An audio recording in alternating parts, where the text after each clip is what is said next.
Normally, stating that a new or updated car is just like its predecessor kind of saps the life out of its newness. Take the 2017 Mercedes-Benz GLS450, for example. Its close kinship with last year's GL450 may not be exciting, but it is a good thing, as that model represented the ideal intersection of price, performance, and fuel economy in the 4MATIC GL-class lineup for 2018. That family stays the same aside from a minor name change to GLS-class and subtle cosmetic updates inside and out, sharing its 362 horsepower 3.0-liter twin-turbocharged V6 with the pre-refresh S-less GL450. The GLS450 again slots into the lineup above the diesel-powered GLS350d and below the high-powered, high-priced 8-cylinder GLS550 and GLS63 AMG variants. Make that way below the V8-powered GLS550 and GLS63 AMG, which start at $94,775 and $125,025. They play in a different arena than the $69,625 GLS450. The GLS450 comes in $1,650 over GLS350D,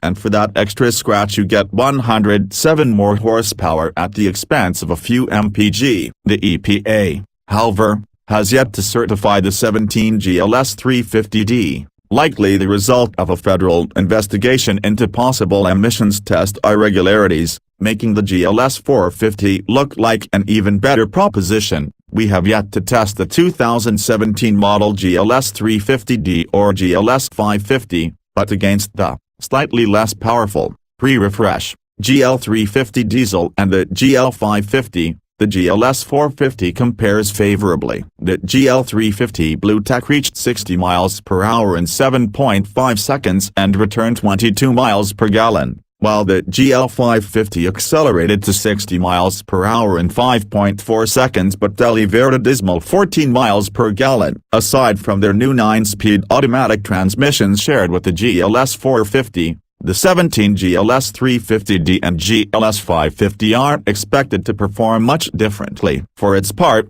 the new GLS450 smoked to 60 miles per hour in 5.7 seconds, just a tick behind the 550, while its observed 18 miles per gallon was much closer to the diesel than to the V8. Those in slightly less of a hurry could argue a strong case for the diesel. As well, the GLS450's new transmission is dubbed 9G-tronic. Its first 7 gears sport shorter ratios than all 7 speeds in the old transmission. Compared with the 2015 GL450 we tested last year, the GLS450's spicier gearing enabled it to reach 60 miles per hour 0.2 seconds quicker and post snappier 30 to 50 mile per hour on 50 to 70 mile per hour passing times. Some credit for this specific GLS450's extra zip could be attributed to its lack of optional extras, which made it weigh 207 pounds less than that 2015 GL450. All else being pretty much equal to the GL450,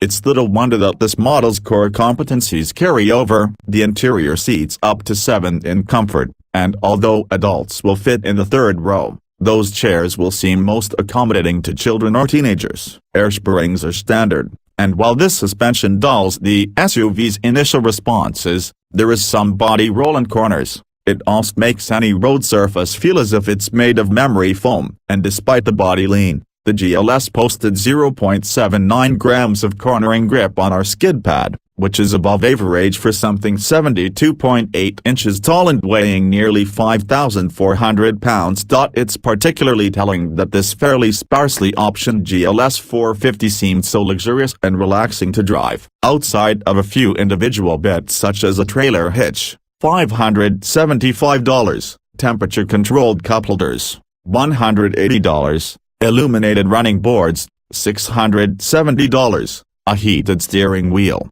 $250, and power-flipping second-row seats, $400. Our test car's biggest addition was the $3,830 premium package that brought Sirius XM satellite radio, Apple CarPlay, a proximity key, lane keeping assist, ambient interior lighting, and a power passenger seat, a $1,290 parking assist package, a self-parking system and a surround view camera, and the rather droll combination of Iridium Silver paint, $720, and dark Anthracite Poplar wood trim, $160, that barely stood out in the all-black MB-Tex pseudo-leather cabin brought the total to $78,550. Nearly $80,000 is slightly richer than a base, four-wheel drive Cadillac Escalade, a rig that's closer to the GLS450 in size and general SUV-ness than the more car-like Audi Q7 and Volvo XC90. The body-on-frame Escalade also happens to be slower,